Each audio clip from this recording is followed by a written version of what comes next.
Перед началом ролика я хочу, чтобы вы подписались на мой канал. И побыстрее, иначе Автоботы захватят мой канал. Аниме начинается с того, что мы показываем дипломата, который находится в своем транспорте, но его шофер замечает, что тормоза машины не работают. Затем они съезжают с дороги и разбиваются на улице. Позже в неизвестном месте нам показывают собрание общественной организации. Шпионы звонят Вайсу, и там менеджер объясняет, что народы Весталис и Атания вот-вот начнут войну. Поэтому, чтобы раскрыть планы Астании и предотвратить войну, группа решает поручить миссию Сумеречному, который является лучшим детективом Вайса. Во время смены сцены мы видим, как информатор передает несколько фотографий политика предпринимателю по имени Эдгар, а затем получает их, если предприниматель уезжает на своей машине. Но в этот момент перед информатором появляется настоящий Эдгар, чтобы потребовать фотографии, и там мы узнаем, что кто-то получил фотографии политика. На фотографии будут сумерки, которые выдавали себя за Эдгара. Позже он встречается с дочерью Эдгара, поскольку он встречается с ней, и она спрашивает его, когда они поженятся, однако Прота говорит ему, что она ему больше не нужна, и прекращает их отношения. Потом он прощается и в переулке сжигает украденные им фотографии. Через несколько дней Прота идет на вокзал и там обменивается газетами с неизвестным субъектом. Но прежде чем мы продолжим, это видео спонсируется Ханейгаме. Поищи рождественское чудо, и я его нашел. С сегодняшним спонсором Honey Game вы можете зарабатывать деньги пассивно без особых усилий. Зарабатывайте деньги, просто поделившись своим интернет-соединением, это как Airbnb или Yuba, только в этом случае вы находитесь в безопасности, сдавая в аренду свое устройство вместо дома или машины. Сезон отпусков уже наступил, и теперь ты можешь заработать дополнительные деньги и получить несколько подарков. Ты хочешь новую видеоигру «Наушники»? У Honey Game есть все это в списке Санты. Участвуй в праздничных конкурсах, получай подарки и увеличивай свой заработок, добавляя настольное устройство в свою учетную запись Honey Game. И здесь я оставляю вам небольшой подарок для вас, ребята. Получите $5 прямо сейчас, зарегистрировавшись с помощью моего промокода PINACOLADA. Или просто скачав приложение по ссылке в описании и нажав на кнопку «Отправить». С учетом сказанного, давайте продолжим видео. Затем она садится в поезд и начинает читать секретное сообщение, которое было в газете, которую она только что взяла. Прочитав некоторое время, она узнает, что ее новая миссия состоит в том, чтобы сблизиться с лидером национального единства по имени Десмонд, поскольку это угрожает миру между двумя нациями. Но для того, чтобы сблизиться, ему нужно завести ребенка и жениться,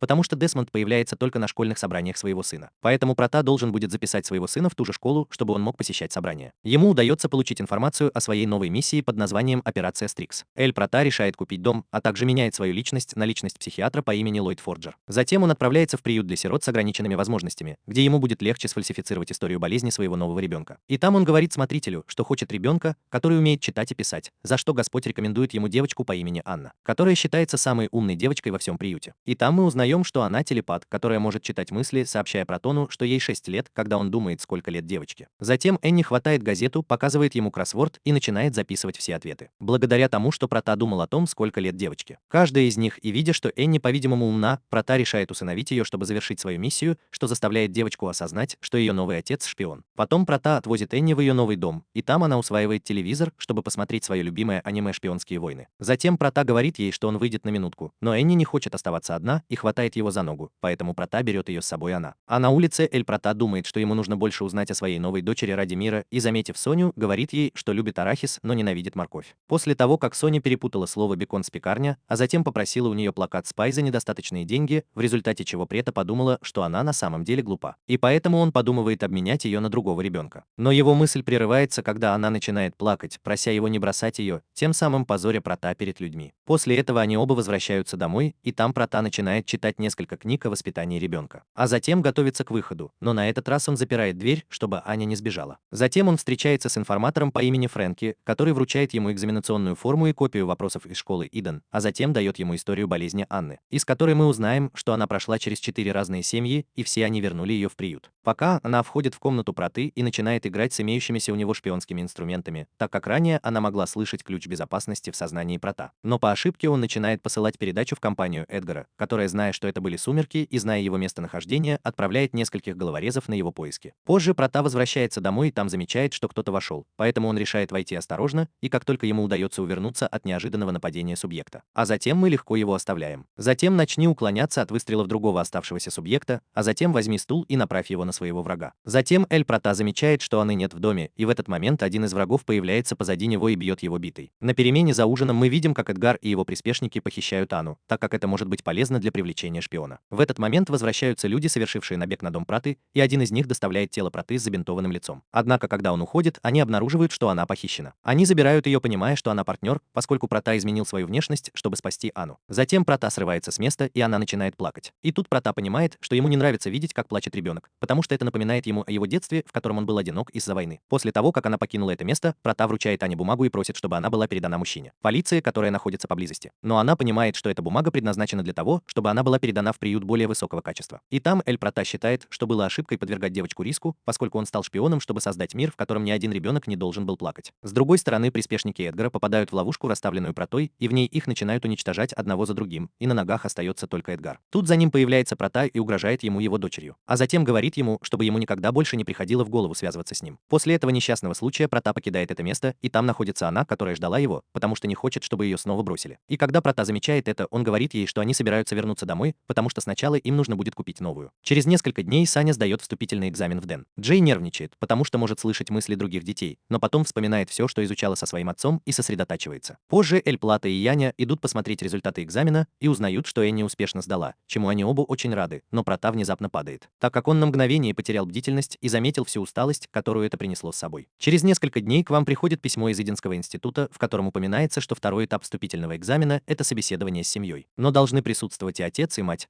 поэтому Прата должен как можно быстрее найти жену. Во время смены обстановки другие, похожие на государственных служащих, обнаруживают, что разговаривают у себя в офисе, а затем спрашивают мнение девушки по имени Йорк, которая оказывается довольно невежественной и наивной. Потом соседка по имени Камила говорит Йорку, чтобы он был осторожен, потому что ей уже 27, и она все еще не замужем. А затем она говорит ему, что полиция ловит одиноких женщин, которым за 30, так как в этом возрасте не принято быть одной, и они могут быть шпионами под прикрытием. Затем Камила приглашает плачущего на вечеринку, которую она устроит в субботу, и просит его пойти с парой. Позже вечером Хорхе звонит его младший брат по имени Юрий, который говорит ему, что она должно быть давно встретила мужчину, потому что он хочет, чтобы его сестра была счастлива за все, что она для него сделала. После того, как Хорхе упоминает Кире о вечеринке в субботу и случайно замечает Киру со своим парнем. Затем Юрий говорит ему, что он рад, но хочет знать, хороший ли он человек, и после этого вешает трубку, в результате чего Жор совершенно нервничает и не знает, что делать. Но через секунду она снова получает еще один звонок, и дежурный принимает ее за своего брата и пытается сказать ей, что все это была шутка. Но понимает, что тот, кто разговаривает со своим боссом, у которого для нее новое задание, так как это убийца, известная как принцесса Тор. Итак, Джордж направляется в согласованное место. Джейк начинает уничтожать всех приспешников цели по имени Бреннан, затем предстает перед ним и там говорит ему, что он должен умереть за предательство своей родины, убив его вместе с остальными людьми, которые там были. Потом и попробуй стереть кровь с единственного шикарного платья, которое у нее есть, но у тебя ничего не получится. Во время смены сцены Прата берет Энни на прогулку, чтобы купить ей новую одежду,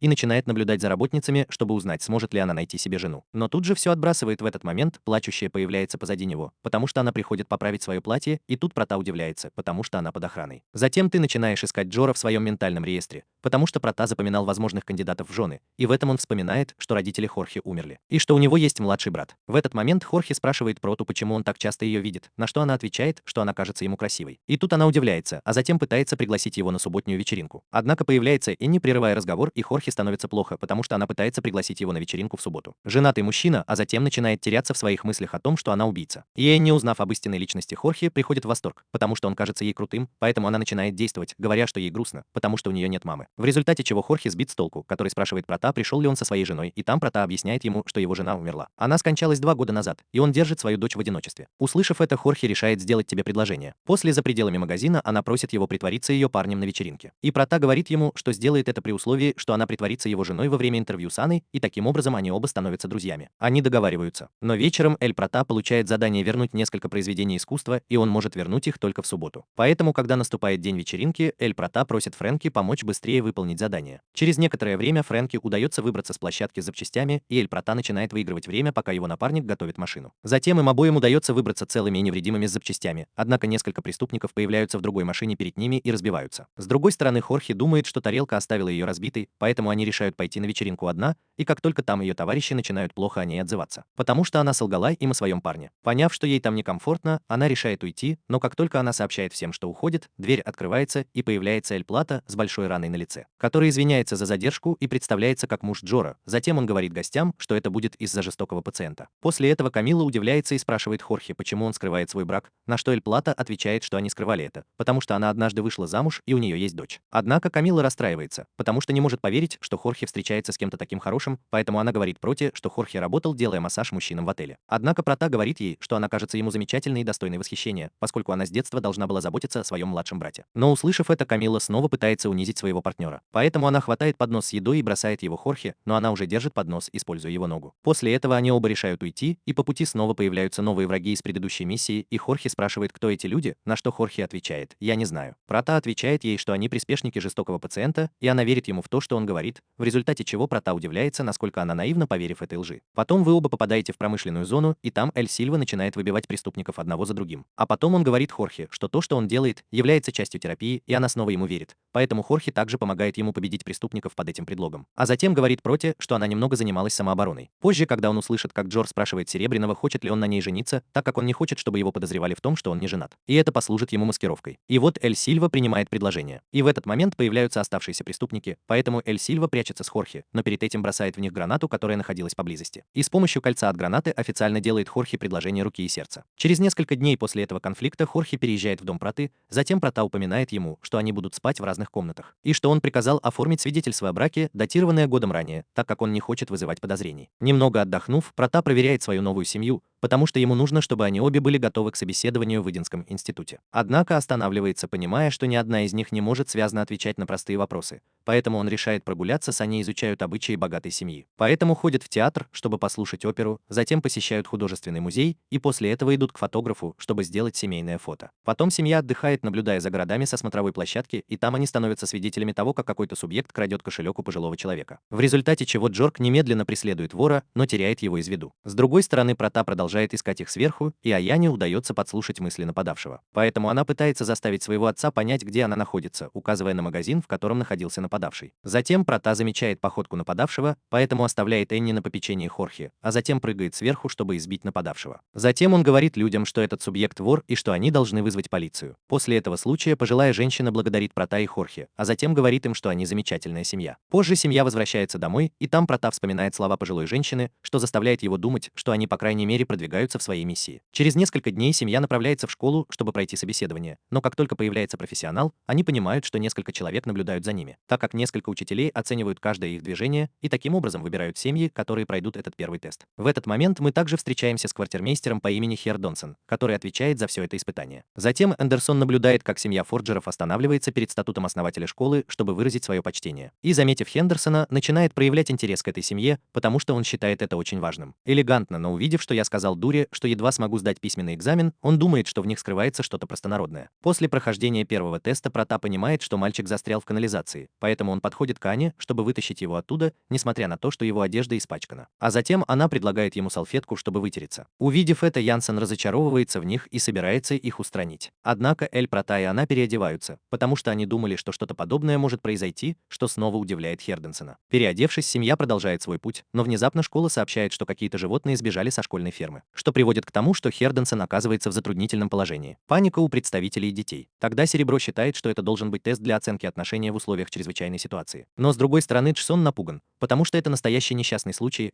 поэтому он приказывает остановить животных ради всеобщего блага. В этот момент мальчик спотыкается, но Прота спасает его от того, что его протаранила корова, а затем еще одна корова пытается его ранить. Однако Джордж берет на себя ответственность обездвижить его, оставив в шоке и Прота, и Ану. Потом она понимает, что корова была напугана, поэтому она подходит, чтобы попытаться ее успокоить. И корова встает, и вместе с другими животными они возвращаются на ферму. Став свидетелем всего, что сделала эта семья, Андерсон поражен тем, насколько они элегантны. Поэтому он подходит к ним, чтобы поблагодарить их и сказать, что их принимают на собеседование. Затем он говорит им, что они могут пойти к нему домой, чтобы переодеться. Однако Прота упоминает ему, что они принесли больше одежды на случай чрезвычайной ситуации, что начинает вызывать у квартирмейстера больше страха, чем восхищения. Позже семья Фор-Ярд-Лорен войдет в комнату, где будет проходить собеседование, и там будет мистер Эванс, который является довольно милым профессором. Затем есть мистер Хендерсон, который является довольно порядочным человеком. И, наконец, профессор Хуан, который является высокомерным и высокомерным человеком. Бесчувственный. И вот эти три учителя начинают задавать вопросы семье, и они отвечают на каждый из них как можно точнее. Однако профессор Хуан спрашивает Ану, кого она предпочитает, между ее бывшей матерью и ее нынешней матерью, и в этот момент она начинает плакать, думая о своей биологической матери. Затем Джордж подходит к Ане, чтобы утешить ее, а затем говорит профессору Хуану, что он пропустил этот вопрос мимо ушей, но профессору все равно, и он продолжает грубить. И в этом случае Прота пытается успокоиться, чтобы сохранить самообладание. Однако он больше не выдерживает и пытается ударить профессора, но в конце концов просто бьет по столу под предлогом, что там был комар. Затем этот парень решает уехать со своей семьей и упоминает, что если система Эдема направлена на то, чтобы презирать чувства детей, то он выбрал неправильную школу. После этого квартирмейстер Херден избивает Хуана из-за того, что он зашел так далеко, и за то, что своими действиями оскорбил название учебного заведения. Затем вечером вся семья оказывается в унынии в доме, и она извиняется перед своим отцом за то, что не смогла пройти собеседование. А затем мы с Анной пытаемся подбодрить Прота, чтобы он не потерял веру. Через несколько дней семья снова возвращается в школу, чтобы посмотреть результаты. Джей узнают, что имя Анни не входит в число одобренных, поэтому они уходят обескураженные. Однако Херденсон останавливает их и говорит: «Я не знаю, как это сделать». Он вручает им список ожидания, в котором она стоит на первом месте, а затем объясняет, что если студентка моего дяди не явится, Анна будет принята. А 3 дня спустя Проте звонят из школы, и там ему сообщают новость о том, что его дочь принята в Иден, и все обрадовались, услышав это. В этот момент появляется Фрэнки, который хочет отпраздновать и выпить. Через некоторое время Джор и Фрэнки напиваются, и Фрэнки говорит Ане, что ее отец подарит ей все, что она захочет, за то, что она одобрила. Поэтому она показывает ему эпизод «Шпионских войн», в котором люди, которых она любит, бросаются на нее с кулаками. Он должен спасти принцессу в замке, а затем говорит им, что она хочет сыграть в спасение в замке, и сначала Прота отказывается, но в конце концов они убеждают их. Поэтому он связывается с Вис, чтобы арендовать замок. Однако, когда они прибывают, Энни замечает, что замок — это не замок, если он пуст. Поэтому Прота снова связывается с Висом, чтобы запросить как можно больше персонала, и как только он там появится, тот объясняет им, что они собираются играть в спасение принцессы. Так что Фрэнки поступит так, как сочтет нужным. Злой злодей и остальные шпионы будут его приспешниками. А тем временем Энни будет похищенной принцессой, а Прота будет агентом. После объяснения ролей Прота проходит свое первое испытание, в ходе которого он должен ответить на несколько вопросов.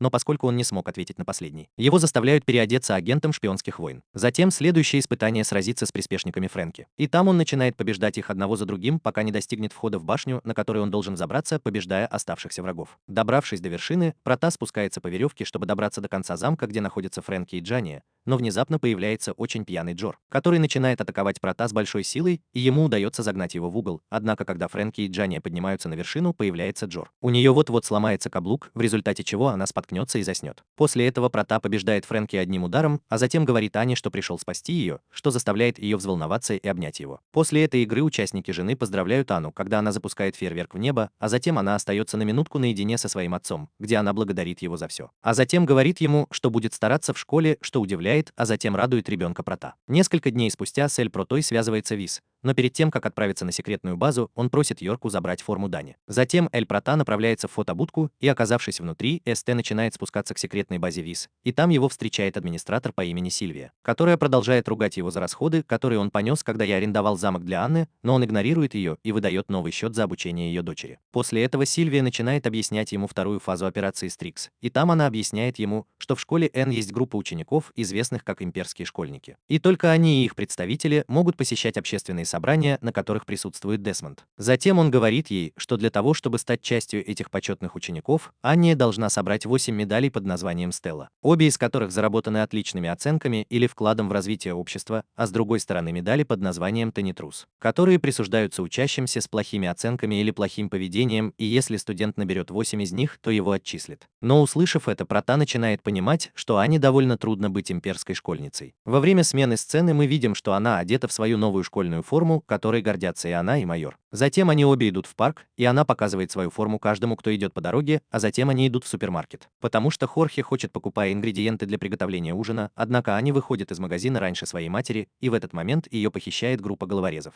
так как увидев, что на ней форма Дина. Все подумали, что она принадлежит к семье миллиардеров, но в этот момент один из них был убит горем легко благодаря Хорхе, который говорит похитителям держаться подальше от Анны. Затем один из хулиганов начинает обращаться с Хорхе, как если бы она была служанкой Анны, поэтому он оскорбляет ее и пытается бросить в нее тыкву, которая лежала на земле. Однако Хорхе уничтожает ее одним ударом и продолжает говорить ей, что она его мать, а затем угрожает им, что она его мать. Все заставляя хулиганов убегать от страха. Потом Джордж сожалеет о том, что испортил ингредиенты и был плохой матерью, но она говорит ему, что она великолепна, а затем просит его научить ее драться, чтобы она могла постоять за себя. Так что позже, когда Прота вернется домой, он поймет, что и он тренирует Анну. На следующий день семья отправляется на инаугурацию в Ден для новичков, и студенты делятся на разные группы, и благодаря договоренностям Прота Энни входит в школу. Во второй группе вместе со вторым сыном Десмонда по имени Дамиан, поскольку Прота надеется, что она подружится с ним, чтобы он мог сблизиться с семьей и таким образом выработать план Б. И как только она присоединяется к их группе, она знакомится с Бекки, которая, кажется, относится к ней с добротой. Но она читает его мысли и понимает, что он говорит с ней только для того, чтобы она стала его служанкой, поэтому она пытается игнорировать ее. Позже мы узнаем, что руководитель группы Дэниел Сандерсон, который также будет тем, кто покажет вам помещение школы. Затем во время экскурсии все дети подходят к Дамиану, потому что он сын кого-то очень важного, и после некоторого хвастовства он подходит к Дане, чтобы поговорить с ним. Она спрашивает своего отца, чем я занимаюсь, но услышав, что он простой психиатр, он начинает ее презирать. Однако Дания помнит совет своей матери, поэтому просто улыбается, как будто ей наплевать на его оскорбления. В результате чего Дамиан расстроен, а Бекки впечатлена тем, насколько она взрослая. После этого группа Дамиана начинает приставать к Ане, а затем они толкают Бекки, но в этот момент Аня отворачивается, чтобы никто из учителей ее не видел. А затем бьет Дамиана по лицу, из-за чего ребенок начинает плакать. Затем подходит Андерсон и спрашивает, действительно ли она бьет Дамиана, на что она отвечает, что да. Но она сделала это только для того, чтобы защитить Бекки, что приводит Бекки в восторг. Потом Хендерсон звонит родителям Анны и сообщает, что их дочь выиграла медаль Танируса за то, что ударила сына Десмонда, оставив пострадавшую тарелку после того, как услышала эту новость. Потому что их план Б провалился. На следующий день мы видим, как Энни напугана, потому что она думает, что ее отец расстроен из-за нее, однако Прота говорит ей, что он не расстроен. Потом Прота и Жорда Ханния садятся в школьный автобус, и там он говорит ей, чтобы она не забывала извиняться перед Дамианом, когда увидит его. Позже Энни идет на занятия, однако она начинает засыпать во время уроков, а затем Бекки будет ее, а затем Дэнни пытается извиниться перед Дамианом. Однако Бекки говорит ему, что она не должна извиняться перед Дамианом. Он останавливает ее и говорит, что нет необходимости извиняться перед ним, потому что она уже стала его другом. И она понимает, что Прота скрывается среди школьного персонала, чтобы увидеть, как она извинится. Позже во время урока Прота начинает подавать ему знаки, чтобы Ане нужно было извиниться, а также делает это, когда приходит время обеда. Поэтому она решает пойти и попросить прощения у Дамиана, как только увидит его. Однако Бекки снова останавливает ее, и тут Прота понимает, что нужно извиниться. Что проблема в ее подруге, поэтому он решает позвонить ей с микрофона, чтобы она не вмешивалась. Уже будучи один, Дамиан подходит к Дамиану, и его друзья начинают мысленно оскорблять ее. За что она извиняется перед Дамианом, плача от оскорблений, видя это, Дамиан начинает краснеть. Потому что Аня ему начинает нравиться, однако он говорит ей, что не простит ее, потому что его гордость не позволяет ему, а затем он убегает, снова оставляя Прота безнадежным. Потерпев неудачу с планом Б, Прота решает ужесточить контроль над учебой Дани, однако она ничего не смогла понять, поэтому запирается в своей комнате. Потом Джордж рассказывает Проте, что когда они были маленькими, его брат радовался каждый раз, когда она делала ему комплимент. И по этой причине он прилагал больше усилий, чтобы узнавать что-то новое. А потом он говорит ей, что они должны хвалить каждый маленький прогресс его дочери. Так что Прота благодарит Хорхе и говорит ему, что доверяет ей, потому что теперь она часть его семьи. После этого разговора Прота входит в комнату Анны, Джей замечает, что она училась самостоятельно, что в конечном итоге производит на него впечатление. Через несколько дней Прота Сирони с Сильвией, которая предупреждает его о службе безопасности, поскольку она отвечает за поимку шпионов. С другой стороны, мы видим, как трое сотрудников службы безопасности арестовывают чиновника, и свидетелем этого становится одна из подруг Хорхе, которая идет в полицию. Быстро расскажи своим подругам о том, что она только что видела. Затем Камила приходит туда, где находятся ее подруги. И там она говорит Хорхе, что Юрий позвонит ей через некоторое время, чтобы поговорить с ней, что огорчает, потому что она забыла рассказать ему о своем браке. Позже мы видим, как в штаб-квартире сил безопасности допрашивают и пытают чиновника, но допрос прерывается. Потому что прибывает младший лейтенант, чтобы попросить освободить следователя, и там мы узнаем, что младший лейтенант Юрий Бриар, который является братом Хорхе. Затем она садится и начинает вежливо разговаривать с чиновником, а затем начинает говорить о том, как высоко ценит свою сестру, и что она собирается навестить ее сегодня. Так что быстро заканчивайте допрос. После этого Юрий показывает ему несколько фотографий, на которых чиновник передавал информацию какому-то шпиону. И там чиновник говорит ему, что он просто менял документы, чтобы заработать деньги. Затем Юрий спрашивает его, знает ли он шпиона по имени Сумерки, на что чиновник отвечает, говоря ему, что он его не знает, так как он только зарабатывает деньги. Он вовлечен, потому что хотел зарабатывать деньги на свиданиях с женщинами, несмотря на то, что она быть женатым. Услышав это, Юрий встает со своего места и начинает бить чиновника головой об стол. И тут он говорит ему, что в отличие от него, Юрий действительно заботится о своей семье. А потом он говорит ей, что сделает с ней все, чтобы защитить свою сестру. Во время смены сцены мы видим, как Эль Прота оказывается дома с Аней, и там он понимает, что она может лучше учиться, смотря аниме. Затем Хорхе приходит в дом совершенно взволнованный и говорит Проте, что Юрий приедет сегодня навестить их. Поэтому они оба готовят дом так, чтобы было видно, что они оба счастливы в браке. Позже вечером мы видим, как она хочет увидеться со своим дядей, но ложится спать, потому что уже поздно. Через некоторое время Юрий собирается приехать в дом своей сестры,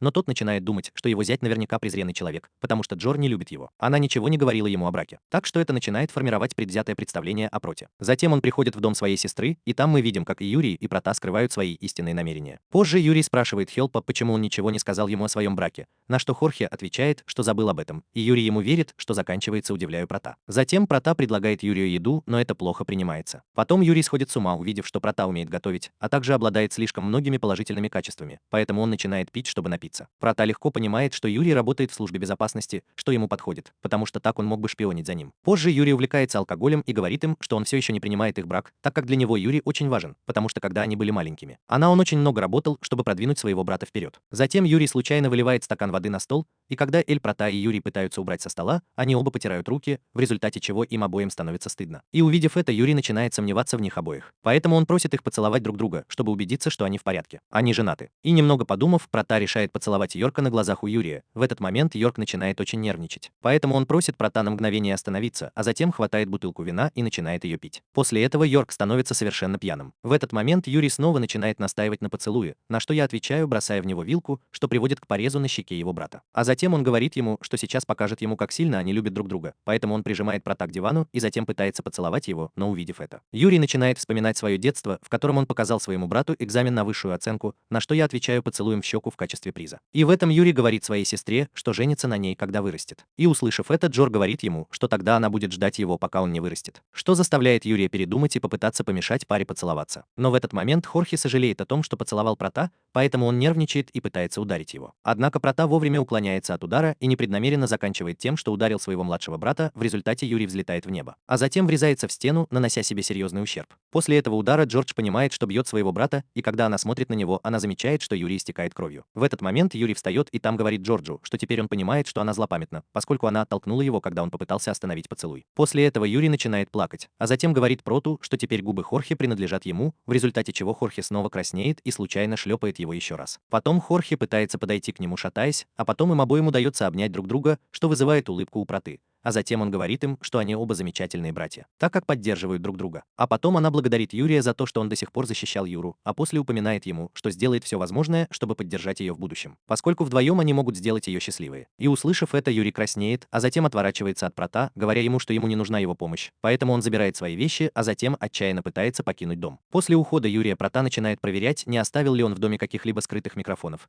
но понимая, что ничего нет, Прота направляется в свою комнату. Однако его останавливает Йор, который благодарит Прота за то, что он принял его брат как еще один родственник, несмотря на его поведение. На что Прота отвечает ему, говоря, что видя, как они ладят, он начинает немного завидовать ему. А затем говорит ему, что рад видеть, что Юрий не осознает, что они не настоящая пара. На следующий день Энни идет в палату и, думая о своих родителях, понимает, что ее дядя приехал навестить их, и к тому же он оказывается тайным полицейским, заставляя Анну грустить из-за того, что она не смогла с ним познакомиться. Затем она начинает есть, и тут она понимает, что Эль Прота начинает сомневаться в Йорке, поскольку она, вероятно, знает, что ее брат тайно работает полицейским. И услышав это, она пытается защитить свою мать, но в конце концов она просто говорит им, что она готовит ужасно, из-за чего Джордж едва слышит эти слова. После завтрака семья готовится к выходу, и тут Пита начинает задаваться вопросом, можно ли прикрепить микрофон к микрофону. Мистер Йорк, чтобы шпионить за ней, однако сказал, что подошел к ней, а затем прикрепил свой микрофон к ее футболке. После этого Джордж пугается, потому что думал, что Прота собирается его поцеловать, а потом ему становится грустно, так как она не может вести себя как настоящая жена. Так что она начинает думать, что Прота злится на нее, из-за чего она даже не замечает проблемы обоих. Поэтому, когда Эль Прота и Джор оставляют свою дочь в автобусе, она просит их не ссориться, на что они оба отвечают, что не ссорятся. Через несколько часов Джор спрашивает своих коллег, какой может быть хорошая жена, поскольку у нее никогда раньше не было любовных отношений. А тем временем мы видим, как Прота сидит на крыше заведения, прислушиваясь к разговору, и в этом Прота пытается переосмыслить, была ли у нее хорошая жена. То, что вы делаете, правильно. В этот момент появляется босс Хорхе, который просит ее доставить письмо от него по почте. Так что Прота пользуется этим моментом, чтобы погасить свой долг, представив доказательства. Доставив письмо, Хорхе возвращается с поручения своего босса, в то время как он начинает думать, что поступает неправильно в своем браке. Но в тот момент ее остановили двое секретных полицейских, так что эти двое приходят к нему в переулок, чтобы допросить ее. И один из них говорит, что письмо их босса может быть ключевым посланием для Весталиса, поэтому оба начинают угрожать Йорку убийством. Что с ней может случиться, если они узнают, что она тоже замешана в этом деле? Но один из них упоминает, что девушка была освобождена, потому что у нее были родственники в тайной полиции. А затем говорит ему, что на данный момент она должна будет сопровождать их в полицейский участок, но когда один из них пытается удержать ее, она легко сбивает его с ног. А потом полицейский говорит ей, вычитая, что ее муж и его брат хорошие люди. Поэтому если они окажутся в опасности из-за нее, то она говорит ему, что будет бороться, чтобы защитить их. Увидев, что полицейский просит младшего лейтенанта еще раз просмотреть письмо, и тут они оба понимают, что совершили ошибку, поэтому решают отпустить Йорка на свободу. После этого обсуждения мы узнаем, что солдатами на самом деле были Эль Прота и Фрэнки в масках, и в этом Фрэнки говорит Проте, что они не должны были этого делать. Вы не должны чувствовать себя плохо из-за того, что сомневаетесь в Хорхе, поскольку это работа детективов, и они должны не доверять другим. Позже Хорхе рассказывает о работе совершенно грустно из-за всего, что произошло за день, но по дороге домой он встречает Эль Прота, который говорит ему, что его футболка грязная, чтобы таким образом отобрать у него микрофон. Увидев это, Хорхе чувствует себя плохо, потому что он говорит, что даже не может хорошо одеться, поэтому приходит к выводу, что он не годится в жены. Но в этот момент Прота подбадривает его, говоря, что нет необходимости выполнять роль, которая была навязана обществом. Затем он говорит ему, что бывают моменты, когда люди устают так много притворяться, поэтому он просит Йорка продолжать делать это сама. Позже Дэниел возвращается к ней домой, и там она понимает, что ее родители разрешили ее сомнения, так что она снова рада. Позже, во время смены сцены, мы видим, как Дейм обнаруживает, что смотрит на фотографию нового постояльца, показывая нам, что он был один в свой первый день. Но это обнаруживается у его друзей, которые показывают ему фотоальбом, где на находится старший брат Дамиана. И Дамиан начинает чувствовать себя плохо, видя, как восхищен его брат. Но в этом он упоминает своим друзьям, что он сможет стать имперцем намного быстрее, чем его брат. А затем один упоминает, что слышал слух из другого зала, в котором говорилось, что в следующей игре «Выжженный Цело» будет предложено тому, кто станет МФП. Поэтому Дамион решает подготовиться к игре, которая у него будет через неделю. А с другой стороны, Энни возвращается к себе домой, и он говорит своему отцу, что она могла бы получить звезду в игре «Выжженный». И услышав это, мы видим, как Протона полагается на простой слух. Но с другой стороны, Джорси взволнован, поэтому он предлагает Ане обучить ее игре. На что она с радостью соглашается. И поэтому на следующий день она начинает приседать с помощью своей матери, но Ане не удается идти в ногу с Хорхе. Поэтому она соглашается, она теряет сознание через несколько секунд после начала. Позже вечером Хорхе объясняет ему основы хорошего броска, и в этом он демонстрирует бросок мяча, которым он случайно разрушил дерево с помощью силы броска. И таким образом они проводят дни, тренируясь как физически, так и морально, и Ане удается как можно лучше подготовиться к матчу. Затем в игровой день она повязывает красную ленточку, чтобы выглядеть круче, но в это время прибывает группа Дамиана, и там они начинают спорить, на площадке будет смешанный состав. Поэтому они оба будут соревноваться в одной команде, чтобы получить звание МФП. И после этих слов она добавляет мысли Дамиана, и в этом она понимает, что он хочет заполучить эту Эллу, потому что хочет одобрения своего отца. Затем профессор Хендерсон собирает обе команды в качестве судьи, так как учитель физкультуры болен, и в этом он объявляет начало из игры. И Дамиан решает бросить его лучшему игроку другой команды, чтобы нокаутировать его, однако он останавливает бросок одной рукой. И тут нам открывается, что лучшим в другой команде является мальчик по имени Билл, сын военного. И в своем Билле он начинает анализировать всех своих противников и, приняв во внимание различные элементы, готовится к броску. И бросает ему мяч с огромная сила, из-за которой пострадали несколько членов команды Анны. В этом Дамиан пытается успокоить своих товарищей по команде, говоря им, что это был просто удачный выстрел, но Билл упоминает ему, что он тренировался для нескольких идеальных ударов, показывая нам, что у него есть цель и сила, необходимые для того, чтобы самостоятельно отбивать те, которые были нанесены. В этом Вики говорит ему, что она может умереть, если он нанесет ей удар с такой силой, но Билл упоминает ей, что он будет сдерживаться с женщинами. Но и видит, что она злится и пытается его устранить, но Билл легко получает мяч, а затем возвращает его ей, нокаутируя ее в прыжке. Несколько секунд. После этого Дамия говорит Биллу, что Лос Бернадо — это командный вид спорта. И тут она начинает вспоминать свои тренировки со своими друзьями в парке, где они смогли улучшить свою командную работу. И так все трое начинают синхронизироваться, чтобы сделать особый бросок. И выполняя его, Дамиан бросает мяч Биллу, но тот с большой легкостью останавливает его. А затем пытается сделать еще один командный бросок, однако снова получает тот же результат. После этого Билл наносит специальный удар по Дамиану, но тут вмешивается один из его друзей, в результате чего он получает мяч в лицо. После этого другой друг Дамиана подходит, чтобы помочь ему, но в этом случае он также выбит мячом. Через короткое время в команде Анны осталось только 3 человека. И она понимает, что Билл собирается напасть на нее. Поэтому, когда Билл бросает свой мяч, она атакует и легко уклоняется от него, заставляя Билла быть впечатленным. И Лоис пытается прицелиться в определенную зону, но она снова уклоняется от удара благодаря своему телекинезу, который помогает ей уклоняться от нескольких мячей. И Билл устает и пытается сделать обманный бросок. И в этот момент Энни остается на месте, а затем мяч отклоняется и выбивает третьего члена ее команды, оставляя ее и Адамана наедине в игре. В этом случае кто-то извне пытается устранить ее, но она случайно не спотыкается и уклоняется от выстрела. Однако Билл пользуется этой возможностью, поэтому он бросает в нее мяч изо всех сил, чтобы устранить ее,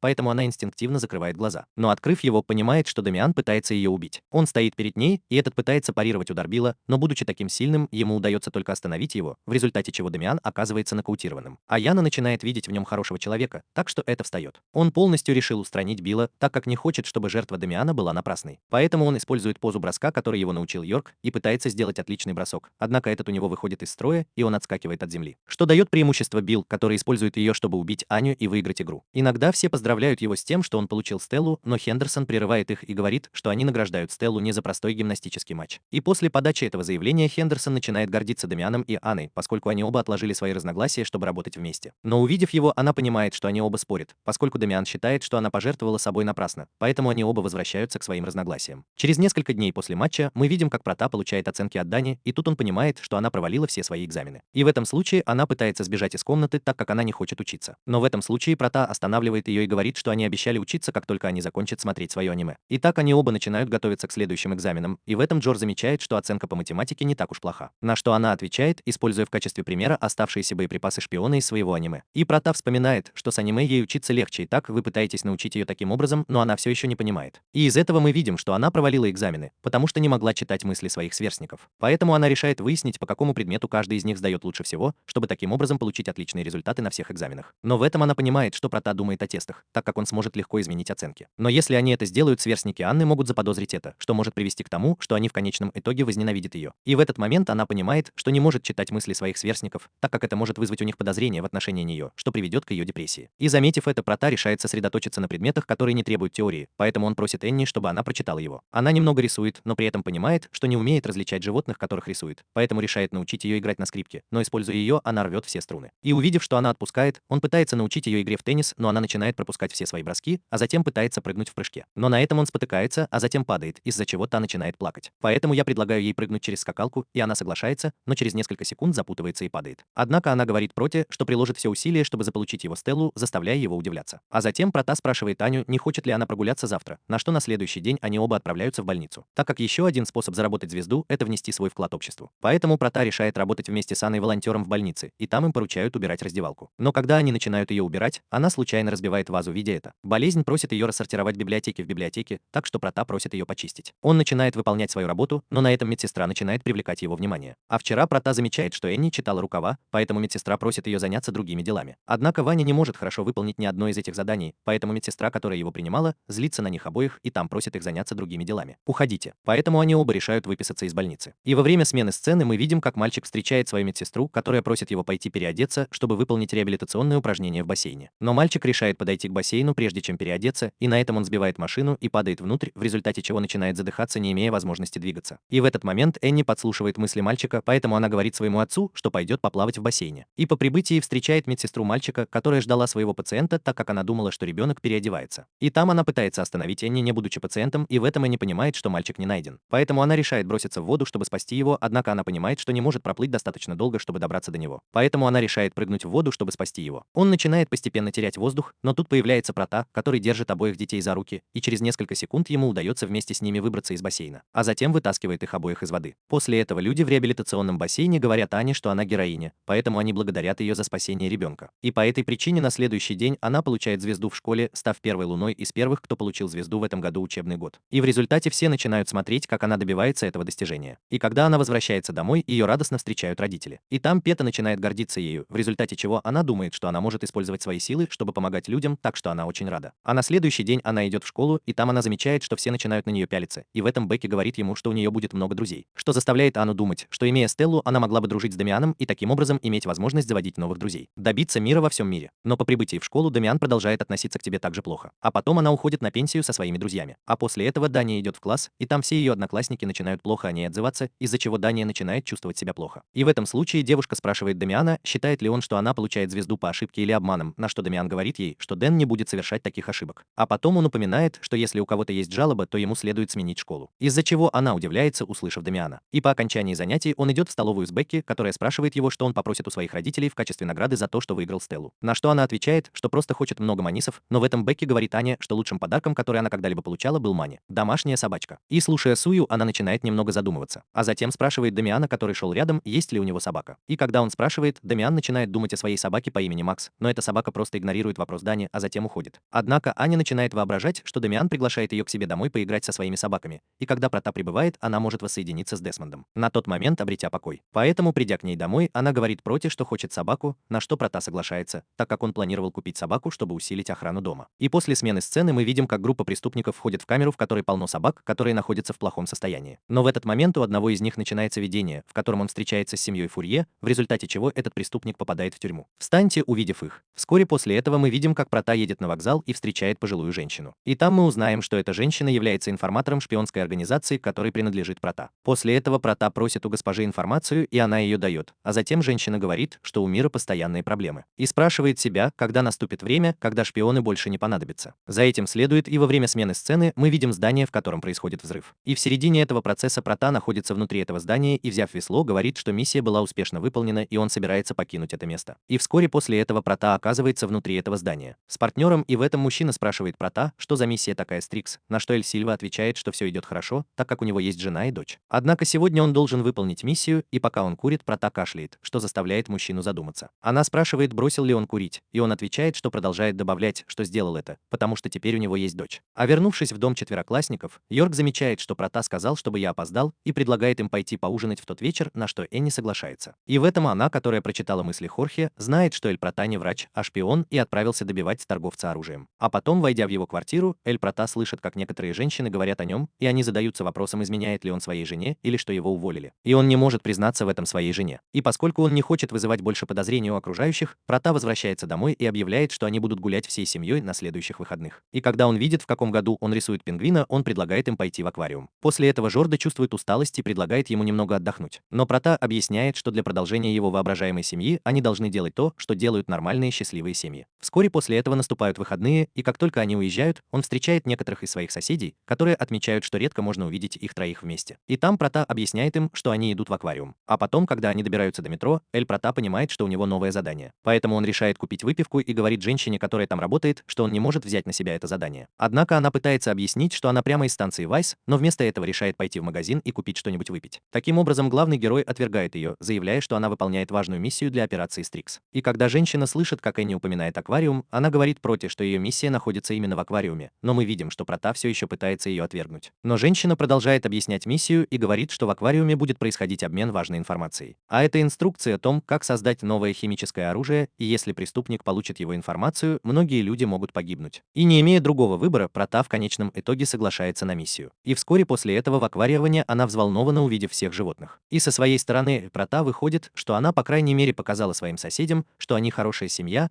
поскольку теперь она может больше сосредоточиться на своей новой миссии. Однако один из ее соседей видит это, что заставляет Прота осознать, что он вообще не может расслабиться, и Джордж предлагает ему присоединиться к ним, что усложняет миссию Прота. После этого Прота вспоминает, что информация переправляется контрабандой в капсуле внутри пингвина и предлагает им пойти посмотреть на пингвинов. И вскоре после этого, когда они продвигаются, Прота замечает, что там 200 пингвинов и задается вопросом, какова их цель. И в разгар этого он задается вопросом, есть ли какие-нибудь признаки, по которым можно распознать правильного пингвина, и в этом она видит, что Прота обеспокоен. Поэтому она решает попытаться прочитать список пингвинов, а затем ей больше не удается сосредоточиться и найти пингвина, которого ей трудно проглотить. После этого она указывает на него Эль Проте, который, увидев маленькое животное, подозревает, что это может быть он, на что Эль Прота извиняется и говорит, что он собирается пойти купить выпивку и уходит. Он маскируется под сотрудника-новичка, чтобы приблизиться к пингвинам, после чего он подходит к персоналу аквариума, и вскоре после этого Прота видит Парле, своего целевого пингвина. Но затем понимает, что его окружают другие пингвины, которые хотят есть, и в этом персонал хочет показать Проте, как их кормить, но Прота отказывается. Не имея на это времени, Прота выражает желание попытаться расшифровать его сам. И помни, что ветераны делали раньше. И разгадав весь прот, ты легко управляешь пингвинами, кормишь их и тем самым открываешь им путь к жизни. И в процессе этого Прота наблюдает за пингвином и утверждает, что маленькое животное, похоже, не голодает, поэтому он может быть болен, и он решает отвезти его в детскую. Лечение. И вскоре после того, как мы уводим пингвина в другое место, Прот замечает, что у него что-то застряло в горле, и в середине этого появляется мужчина и спрашивает его, что он делает. И Прот объясняет, что он отведет пингвина в процедурный кабинет, на что тот субъект говорит ему, что нет, волнуйся, так как он позаботится об этом. И в этом случае мужчина извиняется, представляет себя профессором лаборатории и объясняет, что он отвечает за морских животных. После этого Прота берет свое удостоверение личности и нюхает его, а затем смачивает пальцы и пачкает их чернилами, утверждая, что это поддельное удостоверение личности. И увидев все вышеперечисленное, мужчина удивляется и достает пистолет, но Прота разбирает его ведром. В этом случае мужчина бежит, но Прота говорит, что его приоритет взять капсулу, и поскольку он не знает, сколько там врагов, он должен отказаться от погони за самозванцем. И там мы видим, как Энни тайно наблюдает за Протой и решает преследовать таинственного человека. И дело Суани заставляет Джора пнуть самозванца, сбив его с ног, и таким образом миссия Прота увенчалась успехом, поскольку ему удалось получить вещь, которая была в том пингвине. И в этом мы видим, что соседки Прота начали сплетничать и говорят Йорку, что, вероятно, Прота изменяет ему. Но внезапно появляется Прота с большим плюшевым пингвином и объясняет, что эта кукла была призом за испытание. И она разыгрывала это испытание снова и снова, пока не увидела, что он был маленьким пингвином. Выиграй это. После этого Прота дает Ане плюшевую игрушку, и там соседки комментируют, что Прота на самом деле лучший отец, чем они думали. Затем Тони начинает играть в шпионов со своими плюшевыми игрушками и показывает пингвину окрестности,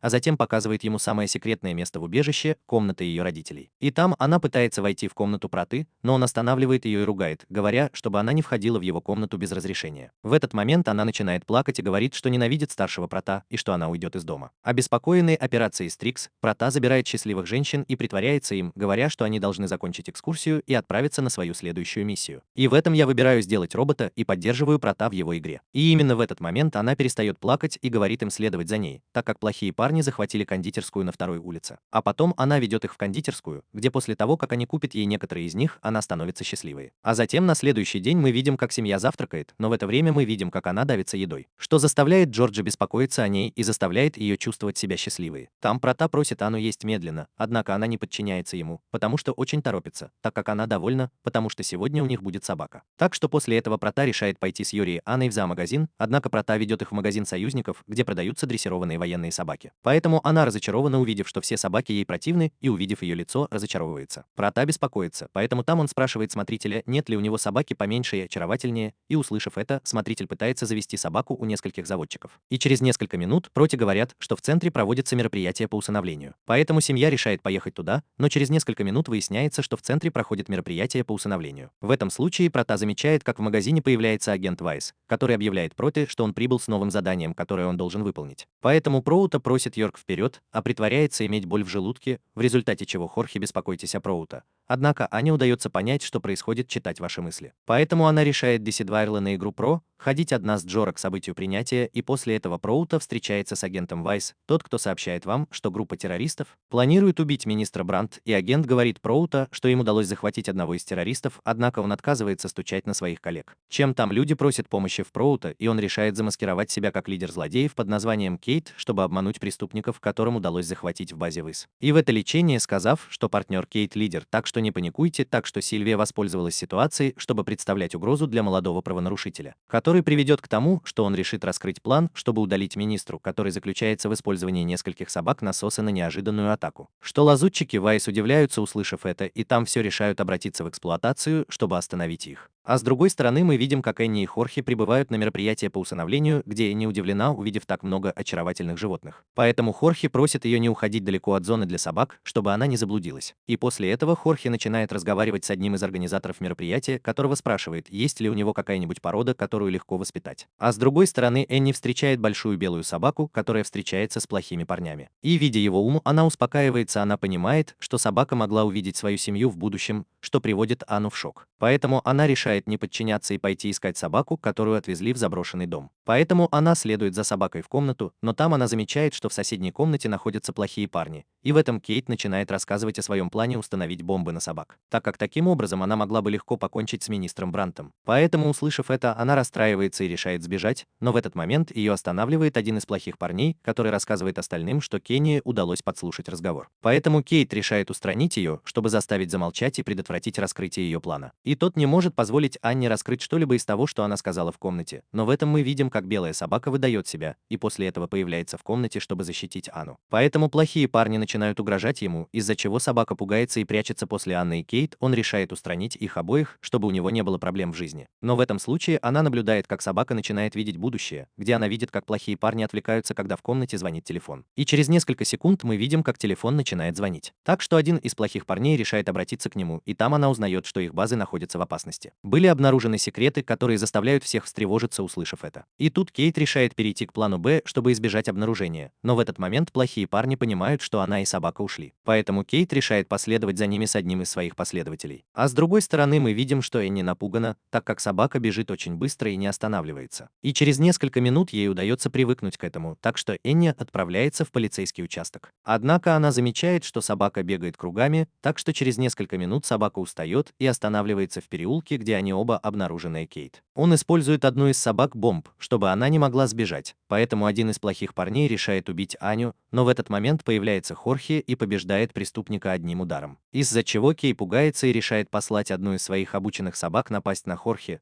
но Хорхе начинает яростно смотреть на него, из-за чего собака пугается и убегает с площадки. И в этом Кейт понимает, что несколько человек начинают замечать скандал, который он устроил. Поэтому он пытается сбежать вместе с собакой Ани, но собака начинает отказываться, поэтому Кейт решает сбежать сам, чтобы не вызывать подозрений. И после этого Джор решает позвонить в полицию, которая сообщает им информацию о плохих парнях, чтобы их поймали. И в то время как Антони понимает, что у собаки только что появилось новое видение, и там она видит, как Эль Прота погиб в результате сильного взрыва возле пожарной вышки. Смотреть, поэтому она также замечает, что это приведет к развязыванию войны между двумя странами, и став свидетелем того, как сон начинает меняться. Поэтому она пытается попросить собаку предоставить дополнительную информацию, но видя, что он больше ничего не может сделать, она решает спасти Прота. Поэтому она спрашивает собаку, не хочет ли она помочь. Она все еще может бежать, на что он отвечает утвердительно и, выслушав своего ребенка, решает дать Джору повод уйти и спасти Прота. Так вот, в этом она начинает направляться к часовой башне вместе с собакой. Поэтому, увидев это, Джор решает повесить трубку. И после этого уже начинает следовать за Анной, чтобы не потерять ее из виду. А с другой стороны мы видим, как шпион шпионы Уайлда поймали 4 преступников, которых они начинают допрашивать, чтобы найти бомбы, которые они планируют взорвать. Но они решают не отвечать, и увидев это, Сильвия спрашивает их, какова их цель. На что один из плохих парней отвечает, что они хотят войны, и услышав его ответ, Сильвия пинает его, и там он начинает говорить с ними о последствиях войны, что приводит к тому, что плохие парни пугаются, поэтому они говорили, что раскрывают места расположения бомб, и в конце концов они не знают, что делать. Услышав это, Прота начинает двигаться к одной из них. А с другой стороны мы видим, как она прибывает в башню с часами, и оказавшись там, она пытается увидеть образы будущего с помощью собаки. Однако собака больше не может показывать их ей, поскольку они являются сиюминутными видениями, поэтому она начинает задаваться вопросом, в какой момент взорвется бомба. И в этом она вспоминает, что бомба взорвется, когда часы начнут звонить, но тут она понимает, что это не похоже на чтение часов, поэтому она решает посоветоваться с пожилым господином, который говорит ей, что через 30 минут часы зазвонят, например, на что Энни благодарит Господа и решает войти в башню с часами. Но на этом собака останавливает ее, так как Кейт оказывается около них. Так что Дзя начинает видеть мысли Кейт, так что таким образом она узнает, что он оставил мину-ловушку шпионам Виса, и услышав, как они подслушивают. Соня решает войти в башню вместе с собакой и, оказавшись внутри, замечает, что дверь заперта, так что там она понимает, что если вы откроете ее, то комната взорвется. Вот почему она решает подойти к маленькому окну и, оказавшись внутри, понимает, что она не знает, как обезвредить бомбу,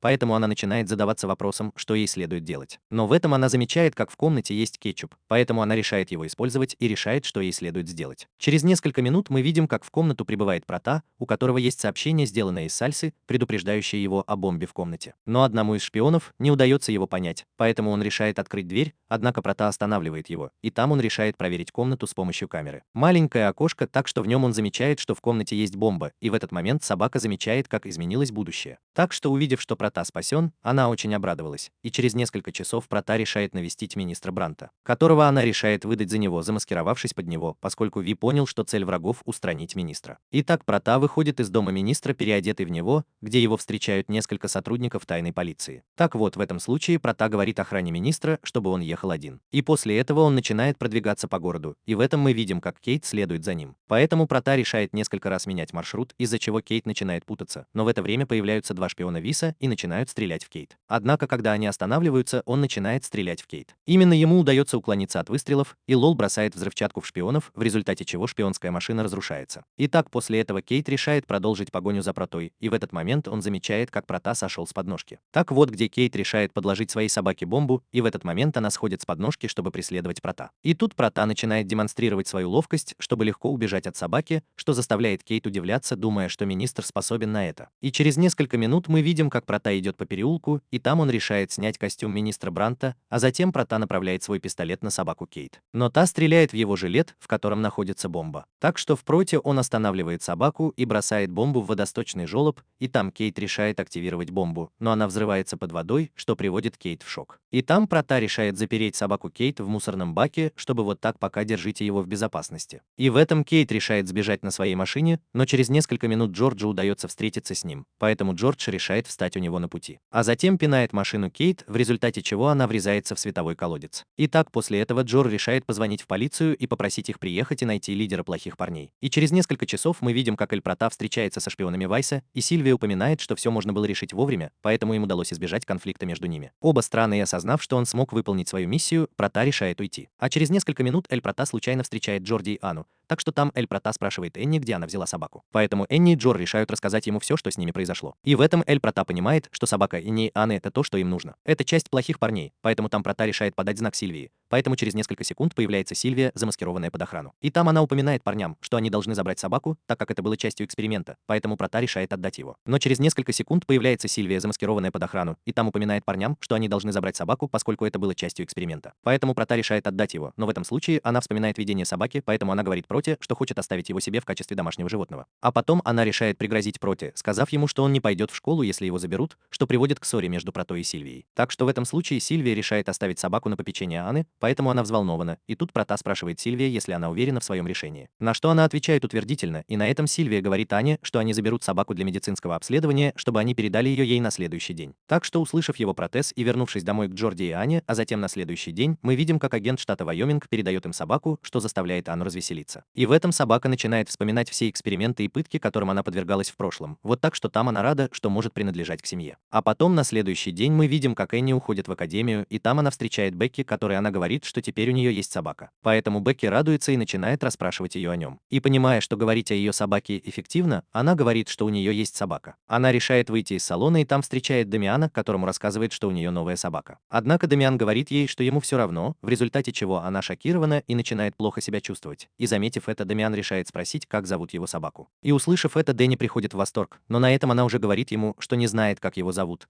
в результате чего Дамиан разочаровывается и решает уйти на пенсию. Так что после этого Дэнни встречается с Бекки в столовой и там спрашивает ее, какое имя она должна дать своей собаке, а на что Бекки отвечает, говоря ему, что он должен быть мужчиной, который соответствует его характеру, поэтому она рекомендует ему обратиться за помощью к своим родителям. А после уроков мы видим, как она приходит к нему домой, и там Прота предлагает ему выгулить собаку, и через несколько минут семья прибывает в собачий парк, где она наблюдает, как несколько человек играют со своими питомцами, поэтому она решает сделать то же самое со своей собакой. Собака, но в этом она замечает, что он не отвечает на ее команды, на что она решает опросить людей в парке, чтобы она могла выбрать хорошее имя для своей собаки. Но после того, как она спросила нескольких человек, Тане не удается подобрать хорошее имя, так что в этом случае Прота говорит: Анна, пора возвращаться. Однако она понимает, что потеряла свои перчатки, поэтому она начинает их искать. И в этом случае она замечает, что ее перчатки принадлежат собаке, поэтому она пытается их вернуть. Но собака начинает лаять на Анну, из-за чего она пугается, но после этого собака Анны появляется перед другой собакой, и увидев это, собака пугается и решает сбросить перчатки Анны. Так что ей удается вернуть свои перчатки, и увидев Соню, она начинает вспоминать сцену с Банданом в роли персонажа из ее любимого сериала, что приводит к тому, что он придумывает имя для своей собаки, поэтому, оказавшись дома, он обсуждает со своими родителями, что его собаку будут звать Бонд, на что мы с Протой отвечаем, что это хорошее имя, и поэтому Соня решает научить его правилам дома Бонд, чтобы таким образом я смогу поддерживать порядок в доме. А после Эстонии он начинает играть со своим питомцем,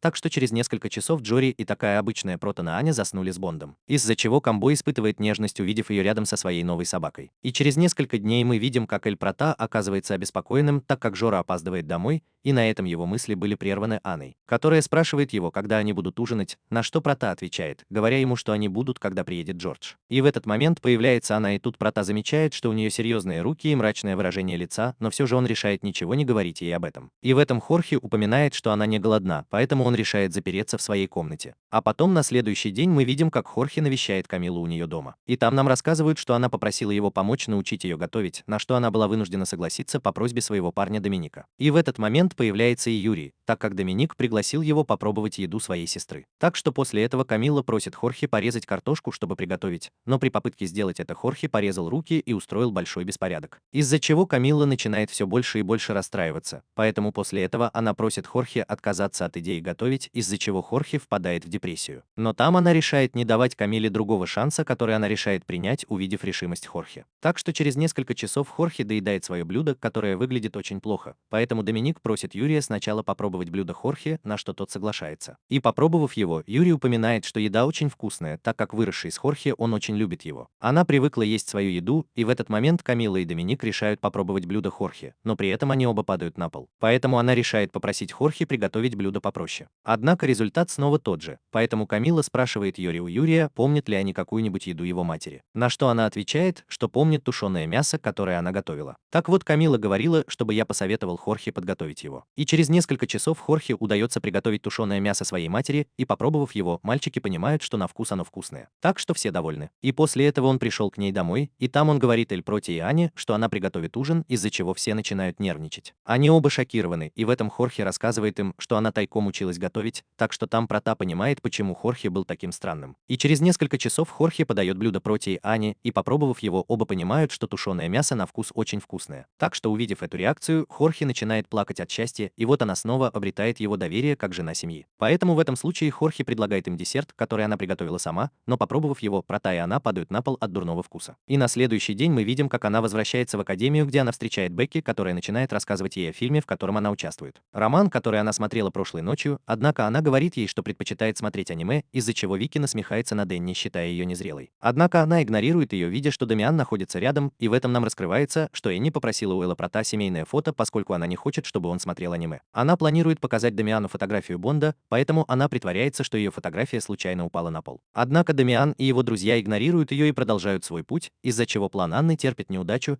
и в этом Бекки смотрит на семейную фотографию Анны. И там она влюбляется с первого взгляда, когда видит Прота, поэтому Бекки просит Анну рассказать ей об этом. Он представляет своего отца, на что она отвечает, что он уже женат на ее матери, и в этом Бекки решает сохранить семейную фотографию Анны, поэтому она безуспешно пытается вернуть ее. А через несколько часов мы видим, как она идет на урок рукоделия, которым руководит Андерсон в качестве замещающего учителя. И там он просит детей построить бумажное животное в паре. И в этот момент среди учеников начинает распространяться слух, что это оказывается Андерсон. Что высшее руководство школы придет посмотреть на его животных. Поэтому, услышав это, Дамиан решает приложить все усилия, так как он хочет, чтобы его отец гордился им. Но в этом Андерсон объявляет, что партнером Дамиана будет Аня, из-за чего Дамиан злится. И после этого мы видим, как все обнаруживают, что делают свои собственные фигурки из бумаги, и в этом Андерсон понимает, что Вики сделала фигурку Прота. Так что вот он пытается поправить ее. Однако Бекки упоминает ему, что люди тоже животные, из-за чего Кендерсон вынужден санкционировать ее работу. А с другой стороны мы видим, как она создала фигуру Бонда,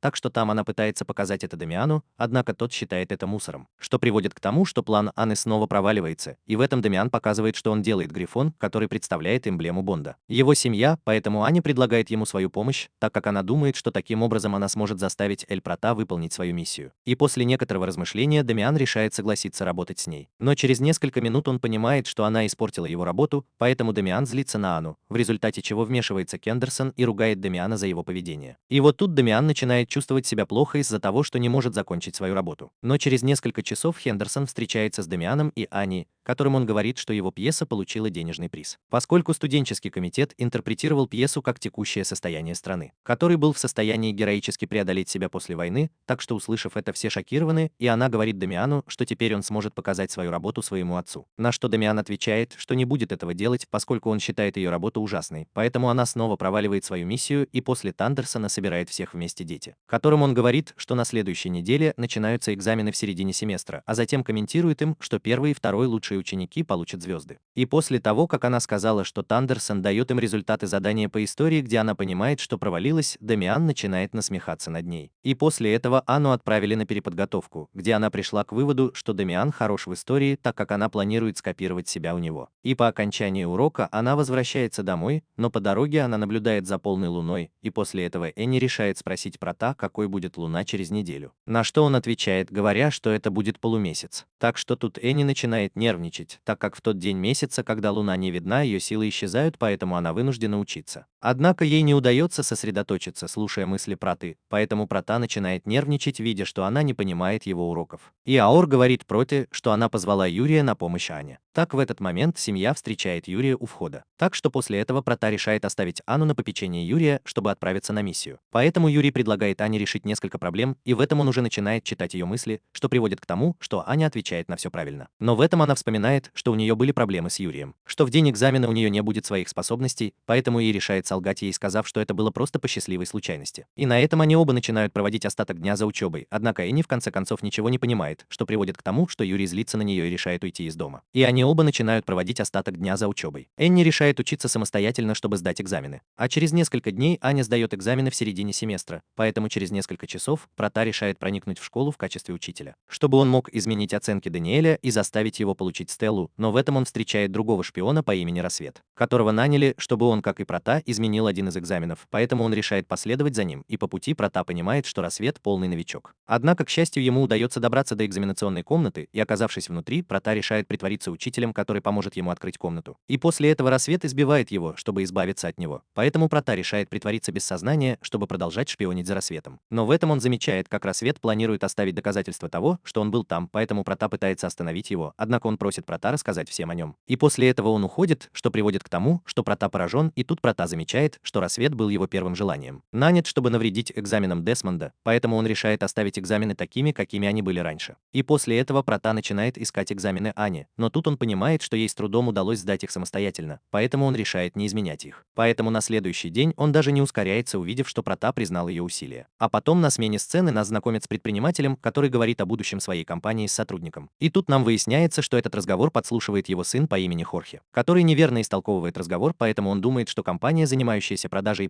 находится на грани банкротства. Ее отец разорился из-за Десмондов. А потом на следующий день мы видим, как дети убирают двор, и на этом Дамиан начинает хвастаться перед всеми, показывая нам, что он смог получить Эстеллу, так как Дамиан получил очень хорошие оценки на своих предыдущих экзаменах. Но в этом случае она начинает слышать мысли Хорхе, и там она понимает, что это он нанял Рассвет, поскольку Хорхе хочет отомстить Дамиану и его семье за то, что они покрывали его отца. Так что в этом она бросает окурок, чтобы подставить его и выгнать его. Вот почему Хорхе звонит профессору, чтобы обвинить Дамиана, который останавливает его, говоря, что окурок не его, но в этом случае Хорхе делает вид, что Дамиан бьет его. Так что он падает на пол и обвиняет его перед профессором, который злится и спрашивает его объяснение Дамиану. Поэтому Дамиан и его друзья пытаются объяснить ситуацию, но тут вмешивается Аня и говорит профессору, что Дамиан невиновен, в результате чего профессор решает поверить им и уйти. И после этого Дамиан злится на Хорхе и спрашивает его, в чем он его обвинил, на что он отвечает, объясняя, что его семейный бизнес обанкротился из-за Десмондов. Поэтому он решил отомстить ему, попытавшись выгнать Дамиана. И после этого Хорхе упоминает всем, что сегодня последний день в школе, так как его семья скоро уйдет на улицу из-за краха их компании. Поэтому тут Хорхе начинает плакать, в результате чего Дамиан дает ему сок, чтобы он успокоился. И после этого Хорхе упоминает, что в столовой есть очень дорогая еда, которую он хочет попробовать, поэтому мальчики решают купить ее ему, чтобы провести свой последний день в школе. А потом мы видим, как мальчики начинают выполнять прихоти Хорхе, чтобы сделать этот день его лучшим днем в школе. Поэтому Хорхе начинает плакать от радости, и тут он решает спеть вместе с мальчиками в школе. И после этого Хорхе направляется к выходу, но на этом его останавливают Дамиан и другие одноклассники, которые начинают дарить ему подарки, чтобы он никогда не скучал. Забудьте о них, поэтому Хорхе уходит из школы совершенно радостным. Но потом ночью Хорхе узнает, что компания его отца не обанкротилась, так как она была куплена Десмондами, чтобы не подвергать ее опасности. Поэтому его отец продолжает работать в своем офисе, и там Хорхе спрашивает своего отца, не нужно ли ему бросить школу, на что его отец отвечает, что нет. Поэтому Хорхе шокирован осознанием допущенной им ошибки. А потом на следующий день мы видим, как Хорхе возвращается в школу, где его начинают игнорировать все его одноклассники. А Дамиан и Бекки просят его вернуть все подарки, которые он получил, в результате чего Хорхе оказывается лжецом перед всей школой. И после этого мы видим, как детям дают работу по социальному предмету, которая заключается в изучении тех программ, которые им нравятся. И Андерсон советует им спросить своих родителей об их работе, поэтому Энни решает посоветоваться с Лора о его обеспечении, который начинает воображать сценарий, в котором он показывает ей свою профессию убийцы, так что Хорхе начинает задумываться, правильно ли это. Однако Энни решает спросить про Та, увидев мысли Хорхе, поэтому когда он возвращается в дом, Энни объясняет ему свою ситуацию, на что он соглашается. Так что через 2 дня мы видим, как Прота отвозит Энни в центральную больницу, чтобы показать ей, что он в порядке. Ваша фиктивная работа психиатром. Однако Прота начинает думать о том, насколько полезно иметь фальшивую работу, в результате чего Энни записывает мысли Проты в свои заметки. А после этого и начинает задавать Проте различные вопросы о его работе. На что Прота намеревается ответить на все из них, а затем они оба встречаются с коллегами Проты, которые начинают хорошо относиться к Анне, так что она рада быть свидетелем этого. И по прошествии этого года он понимает, что Прота довольно любим, что позволяет ему оставаться незамеченным в обществе. И после этой встречи Прота ведет ее в свой офис, где она обнаруживает, что у него есть скрытый путь к бегству, что приводит Энни в восторг, и в этот момент тарелка вызывается одним из членов Вайса. Но перед уходом Прота оставляет ей песочницу с несколькими куклами, чтобы если она устроит их так, как она хочет. Так что после этого тарелка убирается, в результате чего она решает воспользоваться скрытым маршрутом из офиса, который она использует, чтобы исследовать скрытые коридоры здания. И по пути она начинает подслушивать собрание нескольких психиатров, которые рассказывают друг другу о пациентах, перенесших инсульт. Он видел призраков, из-за чего Аня заинтересовалась, услышав этот разговор, и через некоторое время она понимает, что ей нужно вернуться в офис, но в результате ее нога застревает. Поэтому она начинает издавать много шума, чтобы освободиться, что заставляет психиатров думать, что она не в себе, что это призрак, поэтому они решают поверить своим пациентам. И после Эстонии она возвращается в офис до того, как входит Прота, и как только она оказывается там, она начинает поспешно раскладывать все игрушки на песке. И в этот момент Прота входит в ее офис, где она намеревается посмотреть, в каком порядке Аня разложила игрушки. Но тут она удивлена, видя, что она устроила полный беспорядок, поскольку я никогда не видел такого психиатрического случая, как у Анны. А потом на следующий день мы видим, как Энни приходит на свою работу к Андерсону, но Дзя демонстрирует, как она смешала информацию о Проте со своими мыслями, что заставляет всех думать, что Прота работает в больнице нелегально, поэтому Прота вынужден пойти в больницу. Школа, чтобы все это прояснить. А потом, согласно смене сцен, мы видим, как Сильвия передает рапорт шпионке, которая является женщиной по имени Фиона, работающей помощницей Прота. И там нам становится известно, что вскоре у нее будет задание с Протой, поэтому Сильвия просит Фиону выполнить его. Я передам всю информацию Проте, на что она согласится. И после этого Фиона спрашивает Сильвию, как продвигается операция Стрикс, на что Сильвия отвечает, что операция продвигается медленно. Поэтому, услышав это, Фиона извиняется перед Сильвией, поскольку она изначально собиралась участвовать в операции в качестве жены Прота, однако Фиона не смогла этого сделать, потому что у нее была другая миссия. И там Фиона говорит Сильвии, что у нее еще есть время заменить Хорхе. Но в этом Сильвия упоминает, что Академия будет с подозрением относиться к исчезновению Хорхе, поэтому она говорит Фионе, что семья останется такой, какая она есть. И после этого Сильвия просит Фиону не пытаться устроить скандал. Глупо, однако Фиона игнорирует ее и решает уйти с секретной базы. А затем на перемене становится известно, что Хорхе оказывается в доме, где она начинает чувствовать себя плохо из-за того, что испортила завтрак, поскольку Хорхе хочет быть лучше на кухне. И в этот момент начинает звонить дверной звонок. Выйдя из дома и открыв дверь, Хорхе встречает Фиону, которая упоминает ему, что она коллега по работе в Проута. И Джорджу он говорит, что Прота гуляет с Бондом с Аней, поэтому она приглашает его зайти, пока он ждет, когда Прота вернется. И оказавшись в комнате, Хорхе поражен, увидев, какая красивая Фиона. А с другой стороны, мы видим, как Фиона решает продумать стратегию, чтобы заставить Джорджа захотеть уйти из семьи и таким образом занять его место. Так что там Фиона пытается сказать ему, что Фиона не хочет, чтобы Джордж уходил из семьи, чтобы он мог занять ее место. Прота жалуется на нее на работе, но в этот момент Прота входит в дом вместе с Энни и Бондом, и там Прота начинает думать, что что-то случилось в ASL, чтобы увидеться с Фионой. Поэтому в этом он начинает разговаривать с ней, используя секретные коды. С ней, чтобы знать вот что происходит. Однако Фиона говорит ему, что она здесь только для того, чтобы проверить ход операции, и подслушав его мысли, он понимает, что Фион шпионка, что заставляет ее удивляться, наблюдая за этим. И в этом Фиона просит Прота переделать операцию Стрикс, так как таким образом она могла бы участвовать в операции в качестве его жены. Однако Прота отказывается привести это в порядок, и там он говорит Фионе, что она не имеет права предлагать изменения в его миссии. И в этом Фиона упоминает Проте, что он зря тратит свое время, так как Прота отвлекся, играя в фальшивую семью. И в этот момент Аня начинает думать, что Фиона плохой шпион, поэтому она решает увидеть его мысли глубже. Но в этот момент Аня узнает, что Фиона влюблена в Прота, и увидев Соню, не может в это поверить, поэтому она пытается увидеть его мысли во второй раз. И при этом он понимает, что Фионе действительно нравится Прота, что приводит Джейка в шок, услышав ее мысли. И после этого мы видим, как Джорди решает приготовить напиток для всех, и в этот момент она начинает думать о том, что собиралась сказать Фиона, что заставляет Хорхе чувствовать себя плохо, так как она считает, что Прота считает ее бесполезной, и после Эстонии она начинает отвлекаться на мысли Фионы, из-за чего ее чашка с шоколадом падает. Поэтому Хорхе беспокоится о ней и начинает ей помогать, и увидев это, Фиона начинает верить, что Энни плохо воспитана Хорхе, так что на этом она уже начинает думать, как бы я мог ее исправить, и увидев это, Фиона начинает верить, что Энни не очень хорошо воспитана Хорхе, так что на этом она уже начинает думать, как я мог бы исправить ее. И увидев это, она напугана и отказывается иметь Фиону в качестве матери. И так Энни начинает выражать, как сильно она любит свою семью, поэтому Джордж чувствует нежность, слушая ее. Так что в этом Джордж говорит ей, что она приложит все усилия, чтобы быть хорошей женой, поэтому, слушая этот, Прота говорит ему, что она старается изо всех сил. Из-за чего Джордж начинает плакать от радости, и при этом Фиона замечает улыбку Прота, которая наводит на мысль, что он просто притворяется. Однако Фиона замечает, что Эль Прота начинает быть счастливой со своей семьей, поэтому ей становится грустно, и она решает уйти на пенсию. И в этом Хорхе говорит ей, что ей следует подождать, пока перестанет идти дождь. Но в этом Фиона решает уйти из дома кузнецов, и заметив, что Эль Прота уходит, она говорит ему, что должна подождать, пока прекратится дождь. Это охраняет ее, чтобы передать ей зонтик. И как только она выйдет из дома, звонит Тина Фиона, которая сообщает ей, что скоро у них будет совместная миссия. А тем временем мы видим, как Фиона радуется, увидев, что идет дождь, поскольку таким образом она может скрыть, что ей грустно. И после этого Фиона говорит Проте, что она расскажет ему подробности в больнице, а затем она упоминает, что во время миссии она продемонстрирует, на что она способна. Поэтому Фиона просит Прота не мешать ей, и после этого она уходит, думая, что все еще может быть его женой в будущем. А через несколько дней Фиона встречается с Эль Протой, которому она начинает объяснять детали своей следующей миссии, которая заключается в том, чтобы вернуть картину под названием «Дама под солнцем», поскольку она может содержать очень конфиденциальную информацию, которая может вызвать войну. Поэтому Фиона говорит, что они должны найти парня по имени Каби, миллиардера, который недавно купил картину. И там Прота спрашивает Фиону, есть ли у нее какие-либо планы, на что она отвечает «да». И после этого мы видим, как они оба идут переодетыми на подпольный теннисный турнир, который организуют Каби и другие миллионеры. И там Фиона говорит Проте, что если он выиграет турнир, он проиграет. Турнир они смогут забрать картину, поскольку Кей предлагает любое произведение искусства из своей коллекции победителю, поэтому Прота соглашается принять участие. И там Фиона решает продемонстрировать свое умение произвести впечатление на Прота. Однако Прота начинает набирать несколько прямых очков своими подачами, что позволяет им легко выиграть свою первую игру. Так что, увидев это, несколько трейдеров начинают проявлять к ним интерес, поэтому они решают сделать ставку на Прота и Фиону. И после этого мы видим, как их следующие противники начинают употреблять психоактивные вещества, так что они появляются на поле совершенно изменившимися. Так что там Фиона говорит ему, он интерпретирует это как то, что на этом турнире разрешено все, и там его оппоненты уверены в том, что употребляли психоактивные вещества. Однако Эль Прота и Фиона с большой легкостью побеждают его, и после нескольких матчей оба выходят в гранд-финал. Так что пусть организация предоставит им комнату для отдыха, так как гранд-финал будет против сыновей Кабы. И как только Эль Прата окажется там, он поймет, что у Фионы болят руки, так как она слишком старалась, так что там у нее все в порядке. Он просит его сдержаться, потому что он уже видел, как многие его товарищи умирали из-за того, что думали как Фиона, и услышав это, Фиона начинает больше любить Эль Прата. Но в этот момент они оба замечают, как в комнате происходит что-то странное, и в этом они понимают, что он оставил состав, чтобы отравить их, не обращая внимания на то, что Фиона не хочет, чтобы он, однако Прата и Фианан начинают задерживать дыхание, чтобы полностью не пострадать. И после этого мы видим, как начинается гранд-финал, в котором мальчики начинают проигрывать из-за состава комнаты. Поэтому Прата и Фианан проигрывают первый сет, но во время перерыва им обоим удается частично прийти в себя. Итак, во втором сете они оба начинают замечать различные моменты, и увидев это, дети Кави решают обмануть, поэтому они приказывают изменить поле Праты и Фионы. И заметив это, Прата решает победить их как можно честнее, из-за чего Фиона начинает смотреть на него еще больше, так что в этом она решает поддержать его. А потом теннисный матч продолжается, и в это время Барбоза садится на землю рядом с Протой, но в этот момент он вскакивает и возвращает мяч, набрав очко. На что Кэрол, которую я выбираю в Кабе, решает изменить планы и манипулирует высотой сети, а затем Прота и Фин отмечают изменения и решают их избежать. И когда начинается финальный сет, братья решают использовать последнее средство, чтобы победить. А потом, когда начинается игра, Прота видит, как Кэрол машет языком,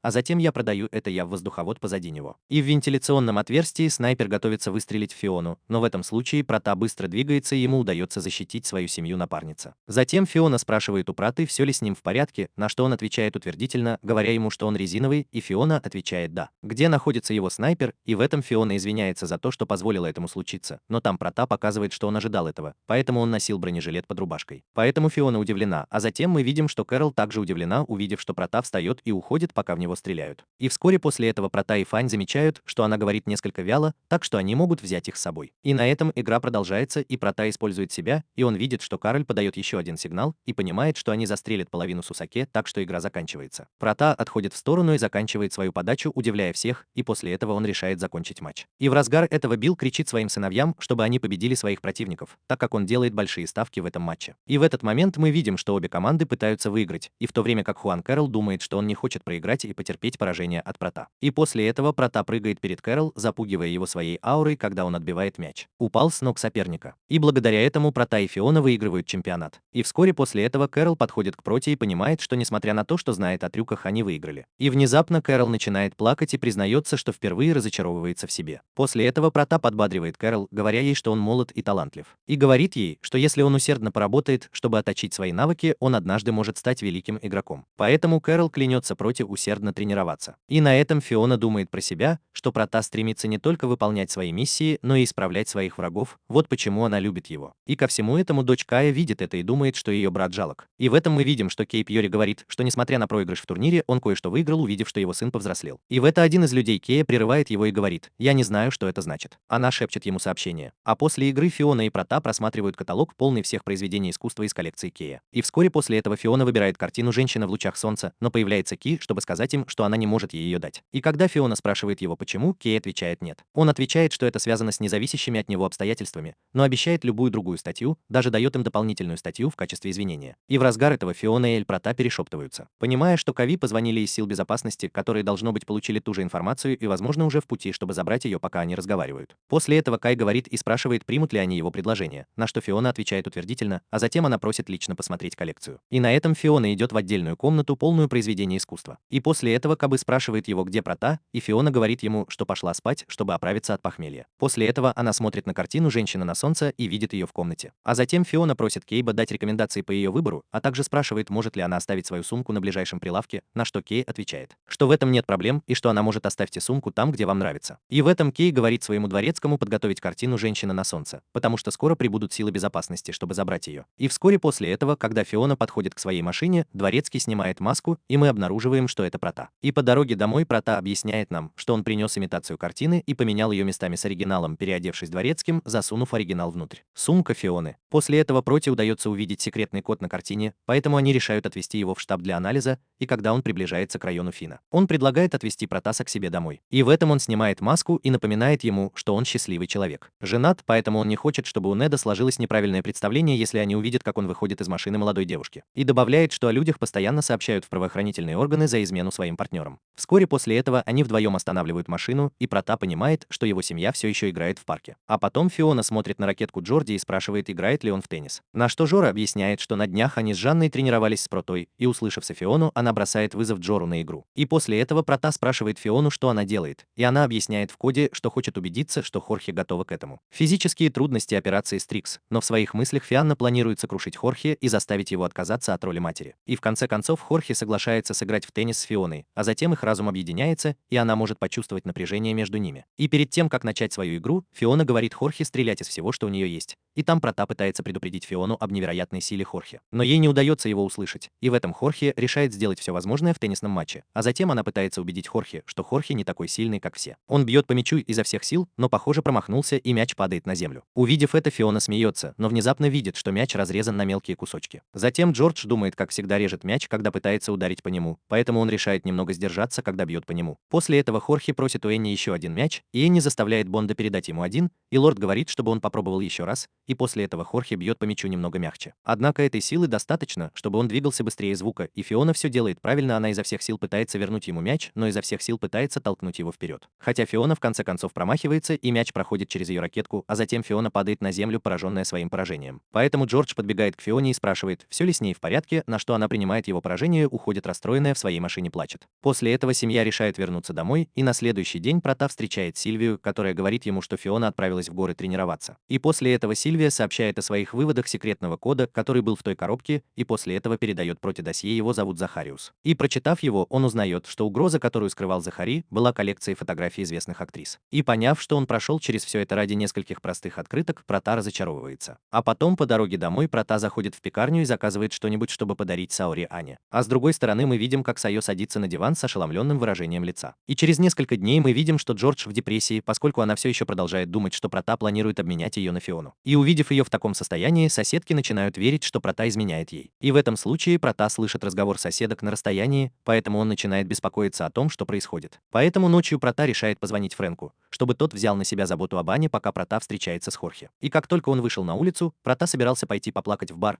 где Прота решает выпить вместе с Хорхе. Однако Хорхе начинает плакать. Интересно, почему Прота пригласил ее выпить, из-за чего она думает, что Прота планирует сообщить ей новость о том, что он променял ее на Фиону. Итак, Хорхе решает сказать Проте, что если это то, чего он хочет, то она согласится. Однако она понимает, что ничего не может сказать, поэтому Джордж решает выпить алкоголь, чтобы напиться и выразить свои чувства. И однажды пьяный Джордж высказывает свое мнение Проте, и там она спрашивает его, встречается ли он с Фионой, на что Прота отвечает, говорю ей нет. И в этом она решает притвориться, что признается в своей любви Хорхе, чтобы таким образом ей было спокойнее. Однако Хорхе начинает очень нервничать перед заявлением, в результате чего она наносит сильный удар в челюсть Дель Прота, которому удается увернуться от большей части от удара. Но несмотря на это, Прота теряет сознание, и в этом он начинает вспоминать свою мать, которая пела песню, чтобы он мог уснуть, и когда он просыпается. Прота понимает, что человеком, который пел, был Джордж, и в этом Прота решает поговорить с ней по-человечески. Успокоившись, она рассказывает Йорку, что она хорошая жена и хорошая мать, поэтому Прота признается ей, что не хочет, чтобы она перестала быть частью его семьи. Что заставляет Джорджа радоваться, услышав это. А затем мы видим, как они оба возвращаются в дом, где Фрэнк начинает насмехаться над Протой за удар, нанесенный ему Джорджем, и в этот момент Джордж рад остановить эту семью. Поэтому она хочет никогда не уходить от них. А на следующий день мы видим, как Аня идет в академию, где нам сообщают, что скоро состоится собрание представителей. И в этом Аня начинает шпионить за Дамианом, поскольку она думает о том, как стать его другом. Но увидев это, Бекки неверно истолковывает ситуацию, и он думает, что Энни влюблена в Дамиана. Так она говорит ему, что для того, чтобы полюбить Дамиана, Энни должна обратить внимание на его внешность. Поэтому Вики решает пригласить Энни за покупками, где мы видим, как они обе начинают примерять разные платья, а Аня рада, что отлично проводит время с Бекки. Поэтому Вики решает пойти по магазинам и посмотреть, как они оба примеряют разные платья. Что она решает купить 2 брелка, чтобы запомнить этот момент. Что заставляет Вики радоваться тому, что у нее есть такая подруга, как она, поскольку до сих пор она никогда не могла заводить друзей. И на следующий день мы видим, как они обе идут в академию, и там обе обнаруживают, что у них на рюкзаках висят связки ключей, из-за чего обе выглядят так, будто собираются уходить. И так заканчивается первый сезон этого аниме. И если ты дошел до этой части видео и хотел бы, чтобы я снял второй сезон, премьера которого, возможно, состоится очень скоро, прокомментируй, семья. Поскольку так я отдам тебе свое сердце, поскольку я был одним из немногих, кто дошел до этой части видео. Кроме того, я посмотрю, что им интересно это аниме, и как можно скорее выпущу второй сезон. А также не забудь поставить лайк, нажать кнопку подписки и активировать маленький колокольчик, что очень важно.